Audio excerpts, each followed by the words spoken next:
Disclaimer. This is an audiobook recording performed for entertainment purposes through fair use. I do not claim any of the text being read to be mine or written by me. This is Twilight by Stephanie Meyer. Chapter 1, First Sight. My mother drove me to the airport with the windows rolled down. It was 75 degrees in Phoenix, the sky a perfect, cloudless blue. I was wearing my favorite shirt, sleeveless, white eyelet lace.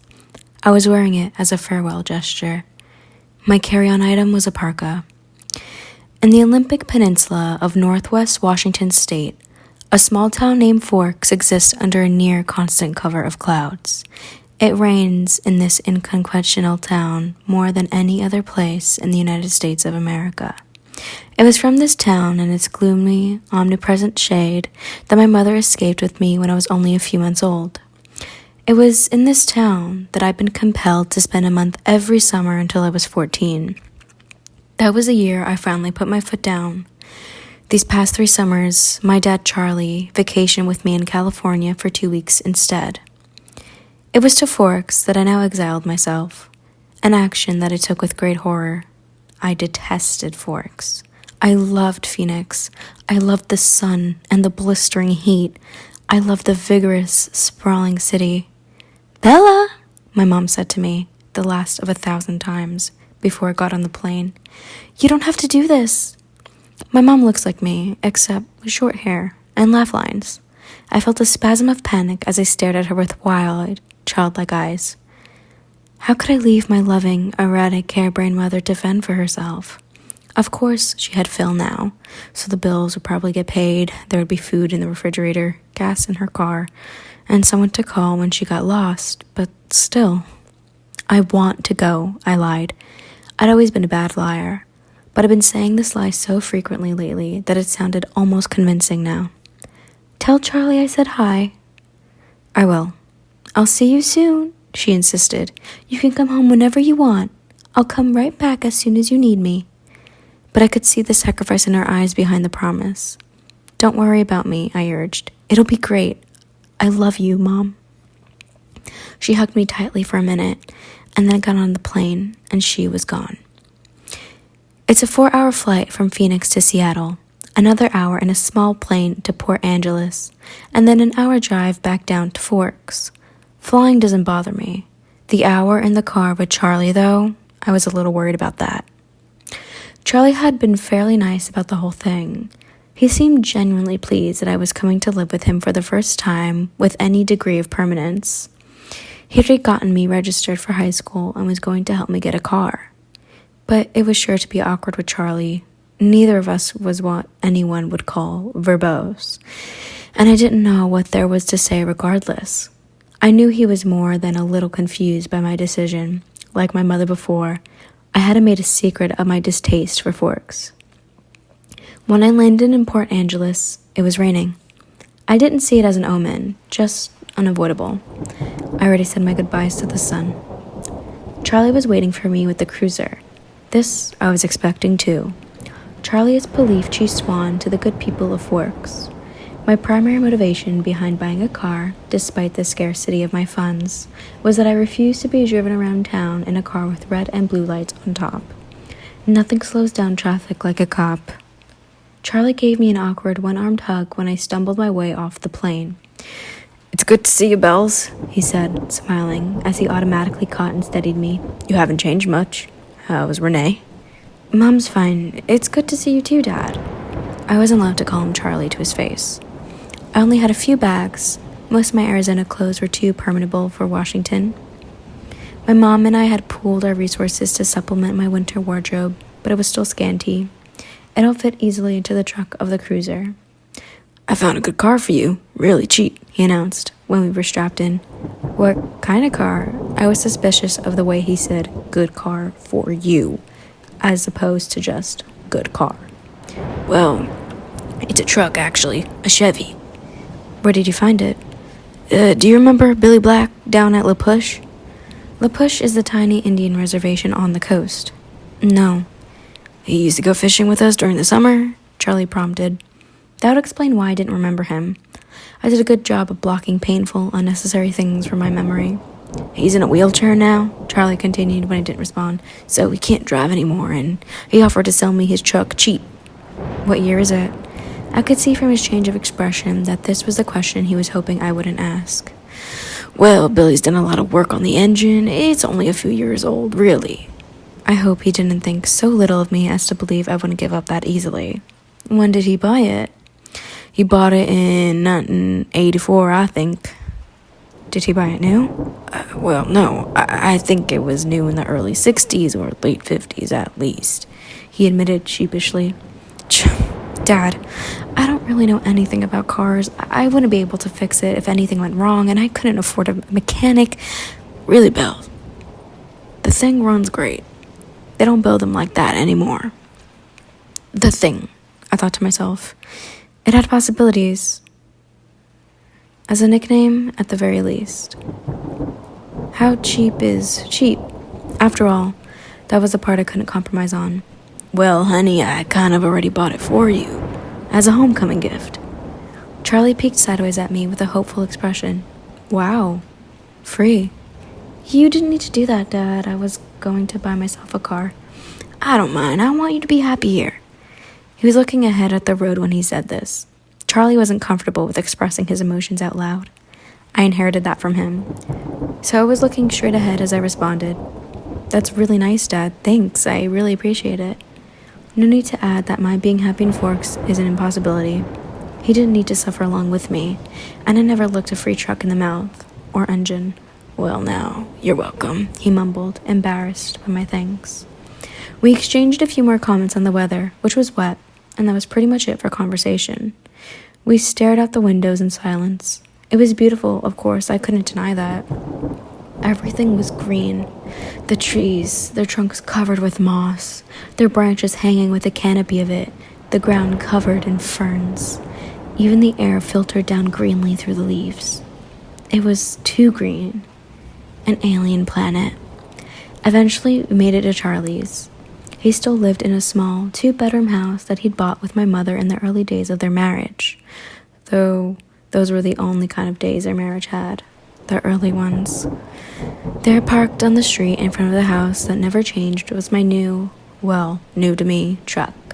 It was a faded red color with big, rounded fenders and a bulbous cap. To my intense surprise, I loved it. I didn't know if it would run, but I could see myself in it. Plus, it was one of those solid iron affairs that never gets damaged. The kind you see at the scene of an accident, paint unscratched, surrounded by pieces of the foreign car it had destroyed. "Wow, Dad, I love it, thanks." Now, my horrific day tomorrow would just be that much less dreadful. I wouldn't be faced with the choice of either walking 2 miles in the rain to school or accepting a ride in the Chief's cruiser. "I'm glad you like it," Charlie said gruffly, embarrassed again. It took only one trip to get all my stuff upstairs. I got the west bedroom that faced out over the front yard. The room was familiar. It had belonged to me since I was born. The wooden floor, the light blue walls, the peaked ceiling, the yellowed lace curtains around the window. These were all part of my childhood. The only changes Charlie had ever made were switching the crib out for a bed and adding a desk as I grew. The desk now held a second-hand computer with the phone line for the modem stapled along the floor to the nearest phone jacket. This was a stipulation from my mother so that we can stay in touch easily.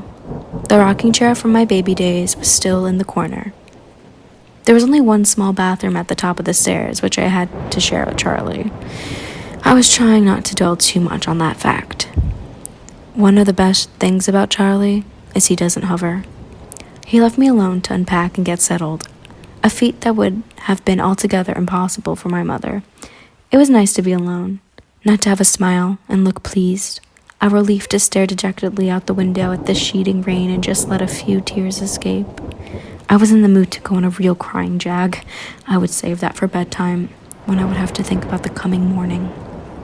Forks High School had a frightening total of only 357, now 58, students.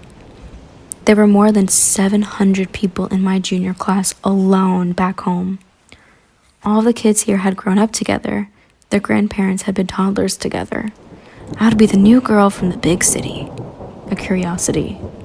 A freak. Maybe if I looked like a girl from Phoenix should, I could work this to my advantage, but physically, I'd never fit in anywhere.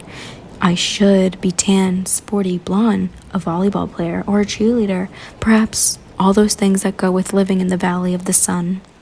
Instead, I was ivory-skinned, without even the excuse of blue eyes or red hair, despite the constant sunshine. I'd always been slender, but somehow soft. Obviously not an athlete. I didn't have the necessary hand-eye coordination to play sports without humiliating myself and harming both myself and anyone else who stood too close. When I finished putting my clothes in the old pine dresser, I took my bag of bathroom necessities and went to the communal bathroom to clean up myself after the day of travel. I looked at my face in the mirror as I brushed through my tangled, damp hair. Maybe it was the light, but I really looked sallower, unhealthy. My skin could be pretty.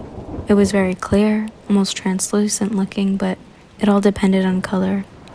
I had no color here.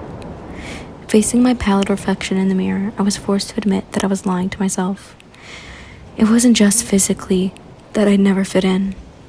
And if I could fit in a niche in a school with 3,000 people, what were my chances here? I didn't relate well to people my age. Maybe the truth was that I didn't relate well to people, period.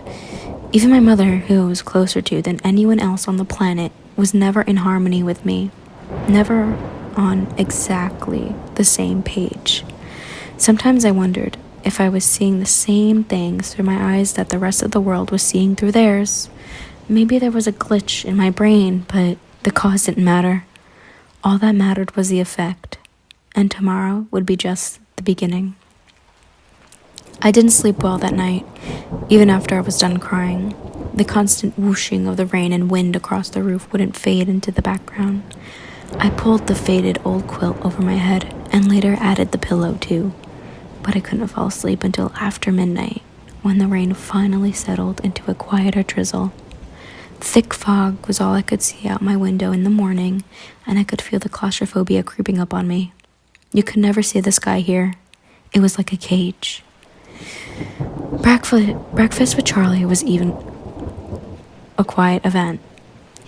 He wished me good luck at school. I thanked him, knowing his hope was wasted. Good luck tended to avoid me. Charlie left first, off to the police station that was his wife and family. After he left, I sat in the old square oak table in one of the 3 unmatching chairs and examined his small kitchen with its dark paneled walls, bright yellow cabinets, and white linoleum floor. Nothing has changed. My mother had painted the cabinets 18 years ago in an attempt to bring some sunshine into the house. Over the small fireplace in the adjoining handkerchief-sized family room was a row of pictures. First, a wedding picture of Charlie and my mom in Las Vegas. Then one of the 3 of us in the hospital after I was born, taken by a helpful nurse, followed by the procession of my school pictures up to last year. Those were embarrassing to look at. I would have to see what I could do to get Charlie to put them somewhere else, at least while I was living here. It was impossible being in this house, not to realize that Charlie had never gotten over my mom. It made me uncomfortable. I didn't want to be too early to school, but I couldn't stay in the house anymore. I donned my jacket, which felt like a biohazard suit, and headed out into the rain. It was just drizzling still, not enough to soak me through immediately as I reached for the house key that was always hidden under the eaves by the door and locked up. The sloshing of my new waterproof boots was unnerving. I missed the normal crunch of gravel as I walked. I couldn't pause and admire my truck again as I wanted. I was in a hurry to get out of the misty wet that swirled around my head and clung to my hair under my hood. Inside the truck, it was nice and dry. Either Billy or Charlie had obviously cleaned it up, but the tan, upholstered seats still smelled faintly of tobacco, gasoline, and peppermint. The engine started quickly, to my relief, but loudly, roaring to life, and then idling at top volume. Well, a truck this old was bound to have a flaw. The antique radio worked, a plus that I hadn't expected. Finding the school wasn't difficult, though I'd never been there before. The school was, like most other things, just off the highway. It was not obvious that it was a school, only the sign, which declared it to be the Forks High School, made me stop. It looked like a collection of matching houses, built with maroon-colored bricks. There were so many trees and shrubs I couldn't see its size at first. Where was the feel of institution? I wondered nostalgically. Where were the chain-link fences? The metal detectors? I parked in front of the first building, which had a small sign over the door reading front office. No one else parked here, so I was sure it was off limits, but I decided I would get directions inside instead of circling around in the rain like an idiot. I stepped unwillingly out of the toasty truck cab and walked down a little stone path lined with dark hedges. I took a deep breath before opening the door. Inside, it was brightly lit and warmer than I hoped. The office was small, a little waiting area with padded folding chairs, orange-flecked commercial carpet, notices and awards cluttering the walls, a big clock ticking loudly. Plants grew everywhere in large plastic pots, as if there wasn't enough greenery outside. The room was cut in half by a long counter, cluttered with wire baskets, full of papers and brightly colored flyers taped to its front. There were 3 desks behind the counter, one of which was manned by a large red-haired woman wearing glasses. She was wearing a purple t-shirt, which immediately made me feel overdressed. The red-haired woman looked up. "Can I help you?" "I'm Isabella Swan," I informed her, and saw the immediate awareness light in her eyes. I was expected. A topic of gossip, no doubt. Daughter of the chief's flighty ex-wife, come home at last. "Of course," she said. She dug through a precariously stacked pile of documents on her desk till she found the one she was looking for. "I have your schedule right here, and a map of the school." She brought several sheets to the counter to show Row. She ran through my classes for me, highlighting the best route to each on the map, and gave me a slip to have each teacher sign, which I was to bring back by the end of the day. She smiled at me and hoped, like Charlie, that I would like it here in Forks. I smiled back as convincingly as I could. When I went back out of my truck, other students were starting to arrive.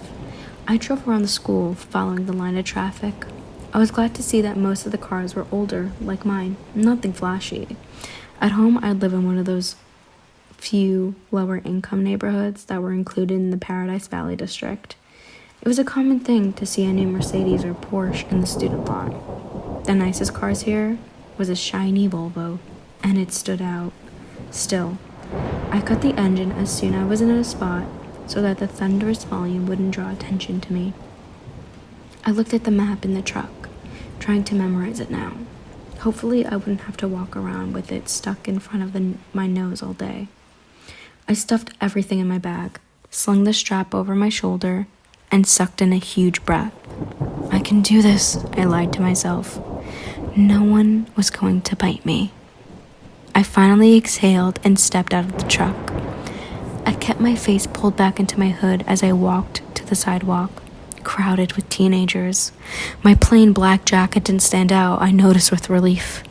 Once I got around the cafeteria, Building 3 was easy to spot. A large black 3 was painted on a white square on the east corner. I felt my breath gradually keep creeping toward hyperventilation as I approached the door. I tried holding my breath as I followed 2 unisex raincoats through the door. The classroom was small. The people in front of me stopped just inside the door to hang up their coats on a long row of hooks. I copied them. There were 2 girls, one a porcelain-colored blonde, the other also pale with light brown hair. At least my skin wouldn't be a standout here. I took the slip up to the teacher, a tall, balding man whose desk had a nameplate identifying him as Mr. Mason. He gawked at me when he saw my name, not an encouraging response, and of course, I flushed tomato red. But at least he sent me to an empty desk at the back without introducing me to the class. It was harder for my new classmates to stare at me in the back, but somehow they managed. I kept my eyes down on the reading list the teacher had given me. It was fairly basic. Bronte, Shakespeare, Chaucer, Faulkner. I had already read everything. That was comforting and boring. I wondered if my mom would send me my folder of old essays, or if she would think that was cheating. I went through different arguments with her in my head while the teacher droned on. When the bell rang, a nasal, buzzing sound. A gangly boy with skin problems and hair black as an oil slick leaned across the aisle to talk to me. "You're Isabella Swan, aren't you?" He looked like the overly helpful chess club type. "Bella," I corrected. Everyone within a 3-seat radius turned to look at me. "Where's your next class?" he asked. I had to check my bag. Government with Jefferson, Building 6. There was nowhere to look without meeting curious eyes. "I'm heading towards Building 4. I could show you the way." "Definitely overhelpful. I'm Eric," he added.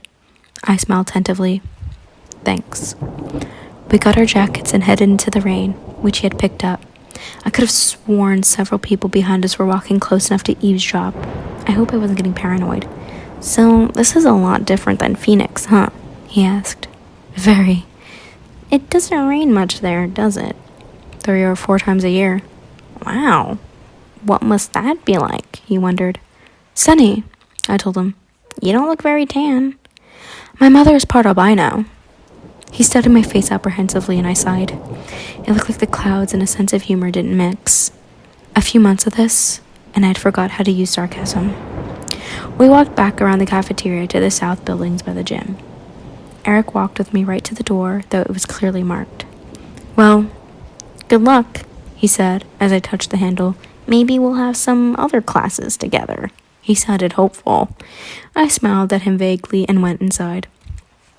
The rest of the morning passed in about the same fashion. My trigonometry teacher, Mr. Varner, who I have hated anyway just because of the subject he taught, was the only one who'd made me stand in front of the class and introduce myself. I stammered, blushed, and tripped over my own boots on the way back to my seat. After 2 classes, I started to recognize several faces in each class. There was always someone braver than others who would introduce themselves and ask me questions about how I was liking forks. I tried to be diplomatic, but mostly I just lied a lot. At least, I never needed the map. One girl sat next to me in both Trig and Spanish, and she walked with me to the cafeteria for lunch. She was tiny, several inches shorter than my 5 feet 4 inches, but her wildly curly dark hair made up a lot of the difference between our heights. I couldn't remember her name, so I smiled and nodded as she prattled about teachers and classes. I didn't try to keep up. We sat at the end of a full table with several of her friends who she introduced to me. I forgot all their names as soon as she spoke to them. They seemed impressed by her bravery in speaking to me. The boy from English, Eric, waved at me from across the room. It was there, sitting in the lunchroom, trying to make conversation with 7 curious strangers, that I first saw them. They were sitting in the corner of the cafeteria, as far from where I sat as possible in the long room. There were 5 of them. They weren't talking and they weren't eating, though they each had a tray of untouched food in front of them. They weren't gawking at me, unlike most of the other students, so it felt safe to stare at them without fear of meeting excessively interested pair of eyes. But it was none of these things that caught and held my attention. They didn't look anything alike. Of the 3 boys, one was big, muscled, like a serious weightlifter, with dark, curly hair. Another was taller, leaner but still muscular and honey blonde. The last was lanky, less bulky, with untidy, bronze-colored hair. He was more boyish than the other 2s, who looked like they could be in college or even teachers here rather than students. The girls were opposites. The tall one was statuesque. She had a beautiful figure, the kind you saw on the cover of Sports Illustrated swimsuit issue, the kind that made every girl around her take a hit on her self-esteem just by being in the same room. Her hair was golden, gently waving to the middle of her back. The short girl was pixie-like, thin in the extreme with small features. Her hair was a deep black, cropped short and pointing in every direction. And yet, they were all exactly alike. Every one of them was chalky pale, the palest of all the students living in this sunless town. Paler than me, the albino. They all had very dark eyes, despite the range in hair tones. They also had dark shadows under those eyes, purplish, bruise-like shadows, as if they were all suffering from a sleepless night or almost done recovering from a broken nose. Though their noses, all their features, were straight, perfect, angular. But all of this is not why I couldn't look away. I stared because their faces, so different, so similar, were all devastating, inhumanely beautiful. They were faces you never expected to see, except perhaps on the airbrush pages of a fashion magazine, or painted by an old master as the face of an angel. It was hard to decide who was the most beautiful. Maybe the perfect blonde girl or the bronze-haired boy.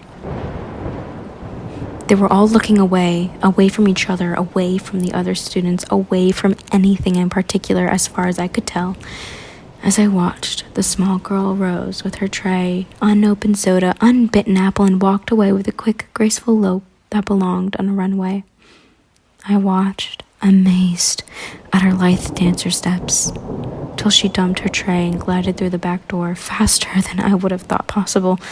My eyes darted back to the others, who sat unchanging. "Who are they?" I asked the girl from my Spanish class, whose name I'd forgotten. As she looked up to see who I meant, though already knowing, probably from my tone, suddenly he looked at her, the thinner one, the boyish one, the youngest one, perhaps. He looked at my neighbor for just a fraction of a second, and then his dark eyes flickered to mine. He looked away quickly, more quickly than I could, though. In a flush of embarrassment, I dropped my eyes at once. In that brief flash of a glance, his face held nothing of interest.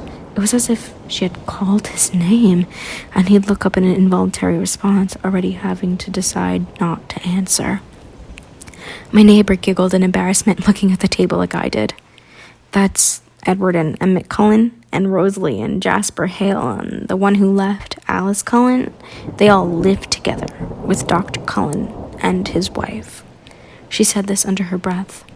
I glanced sideways at the beautiful boy who was looking at his tray now, picking a bagel to pieces with his long, pale fingers.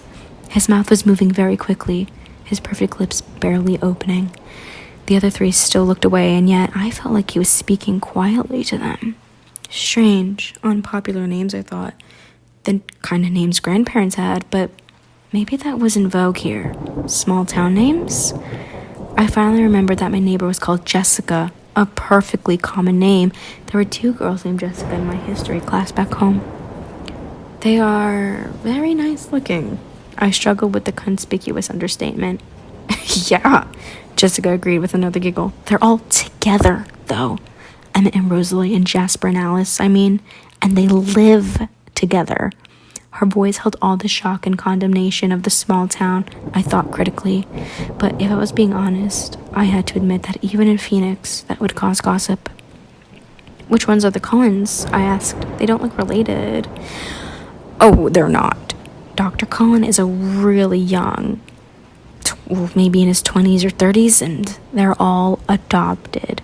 The Hales are brother and sister, twins, the blondes, and their foster children. They look a little old for foster children. They are now. Jasper and Rosalie are about 18, but they've been with Mrs. Cullen since they were 8. She's their aunt or something like that." "That's really kind of nice for them to take care of all those kids like that when they're so young and everything." "I guess so," Jessica admitted reluctantly, and I got the impression that she didn't like the doctor and his wife for some reason. With the glances she was throwing at their adopted children, I would presume the reason was jealousy. "I think that Mrs. Cullen can't have kids, though," she added, as if that lessened their kindness.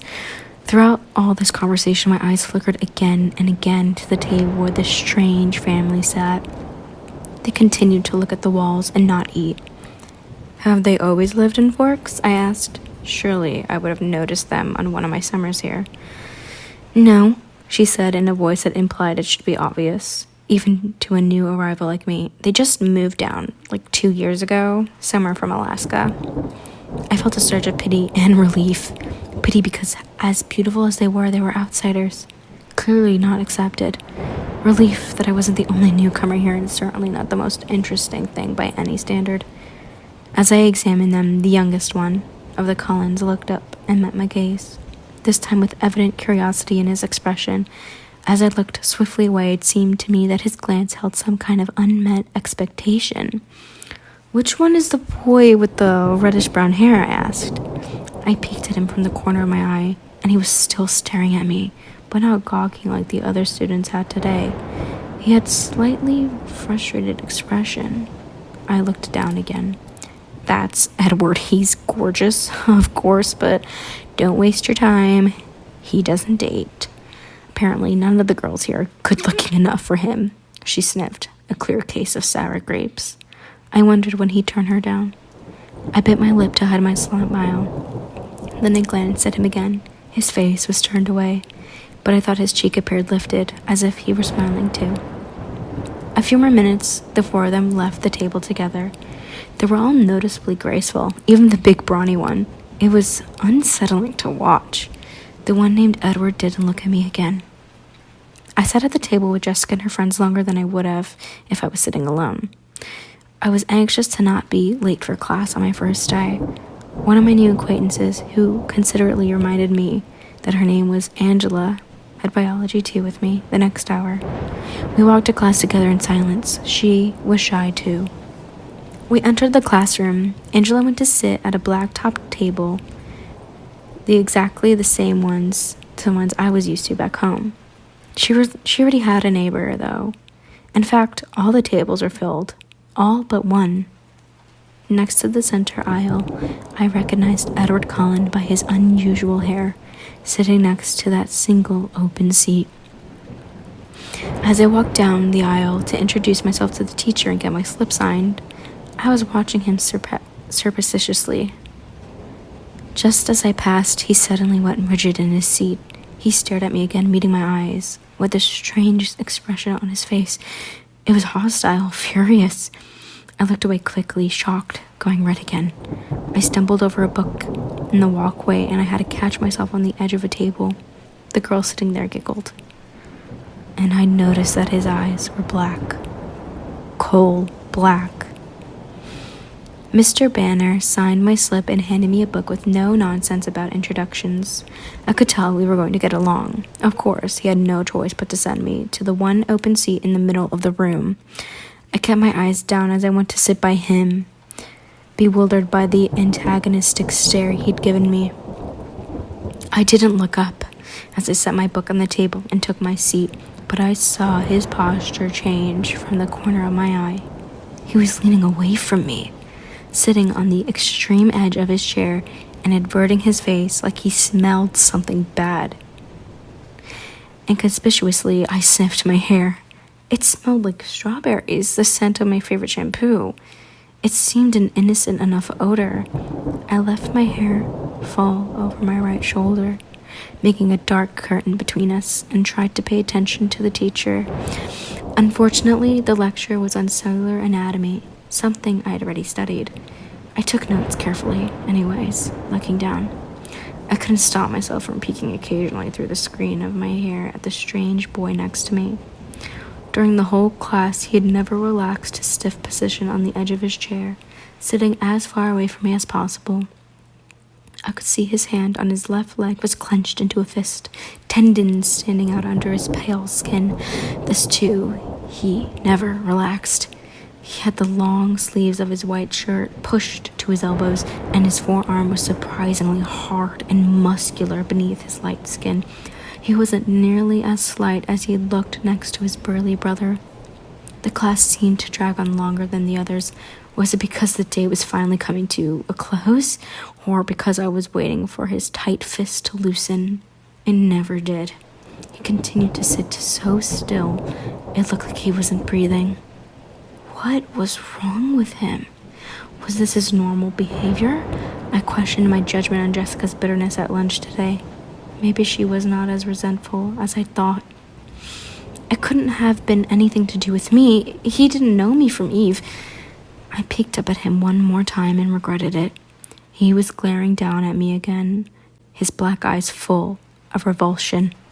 As I flinched away from him, shrinking against my chair, the phrase, "if looks could kill," suddenly ran through my mind. At that moment, the bell rang loudly, making me jump, and Edward Cullen was out of his seat. Fluidly, he rose. He was much taller than I thought, his back to me, and he was out the door before anyone else was out of their seat. I sat frozen in my seat, staring blankly after him. He was so mean. It wasn't fair. I began gathering up my things slowly, trying to block the anger that filled me. For fear my eyes would tear up. For some reason, my temper was hardwired to my tear ducts. I usually cried when I was angry, a humiliating tendency. "Aren't you Bella Swan?" a male voice asked. I looked up to see a cute, baby-faced boy, his pale blonde hair carefully gelled into orderly spikes, smiling at me in a friendly way. He obviously didn't think I smelled bad. "Bella," I corrected him with a smile. "I'm Mike." "Hi, Mike." "Do you need any help finding your next class?" "I'm headed to the gym, actually. I think I can find it." "That's my next class, too." He seemed thrilled, though it wasn't that big of a coincidence in a school like this. We walked to class together. He was a chatterer. He supplied most of the conversation, which made it easy for me. He'd lived in California till he was 10, so he knew how I felt about the sun. It turned out he was in my English class also. He was the nicest person I'd met today. But as we were entering the gym, he asked, "So did you stab Edward Cullen with a pencil or what? I've never seen him act like that." I cringed, so I wasn't the only one who had noticed. And apparently, that wasn't Edward Cullen's usual behavior. I decided to play dumb. "Was that the boy I sat next to in biology?" I asked artlessly. "Yeah," he said. "He looked like he was, in pain or something." "I don't know," I responded. I never spoke to him. "He's a weird guy." Mike lingered by me instead of heading to the dressing room. "If I were lucky enough to sit by you, I would have talked to you." I smiled at him before walking through the girls' locker room. He was friendly and clearly admiring, but it wasn't enough to ease my irritation. The gym teacher, Coach Clapp, found me a uniform, but didn't make me dress down for today's class. At home, only 2 years of RE were required. Here, PE was mandatory all 4 years. Forks was literally my personal hell on earth. I watched 4 volleyball games running simultaneously, remembering how many injuries I had sustained and inflicted playing volleyball. I felt faintly nauseated. The bell finally rang at last. I walked slowly to the office to return my paperwork. The rain had drifted away, but the wind was strong and colder. I wrapped my arms around myself. When I walked into the warm office, I almost turned around and walked back out. Edward Cullen stood at the desk in front of me. I recognized that tasseled bronze hair. He didn't appear to notice the sound of my entrance. I stood pressed against the back wall, waiting for the receptionist to be free. He was arguing with her in a low, attractive voice. I quickly picked up the gist of his argument. He was trying to trade from 6th hour biology to another time. Any other time. I just couldn't believe that this was about me. It had to be something else, something that happened before I entered the biology room. The look on his face must have been about another aggravation entirely. It was impossible that this stranger could take such a sudden, intense dislike to me. The door opened again, and the cold wind suddenly gusted through the room, rustling the papers on the desk, swirling my hair on my face. The girl who came in merely stepped to the back, placed a note in the wire basket, and walked out again. But Edward Cullen's back stiffened, and he slowly turned to glare at me. His face was absurdly handsome, with piercing, hate-filled eyes. For an instant, I felt a thrill of genuine fear, raising my hair on my arms. The look only lasted a second, but it chilled me more than the freezing wind. He turned back to the receptionist. "Never mind then. Never mind then. Never mind then," he said hastily in a voice like velvet. "I can see that it's impossible. Thank you so much for your help." And he turned on his heel without one other look at me and disappeared out the door. I went meekly to the desk, my face white for once instead of red, and handed her the signed slip. "How did your first day go, dear?" the receptionist asked maternally. "Fine," I lied, my voice weak. She didn't look convinced. When I got to the truck, it was almost the last car in the lot. It seemed like a haven, already the closest thing to home I had in this damp green hole. I sat inside for a while, just staring out into the windshield blankly, but soon I was cold enough to need the heater, so I turned the key and the engine roared to life. I headed back to Charlie's house, fighting tears the whole way there. End of chapter 1.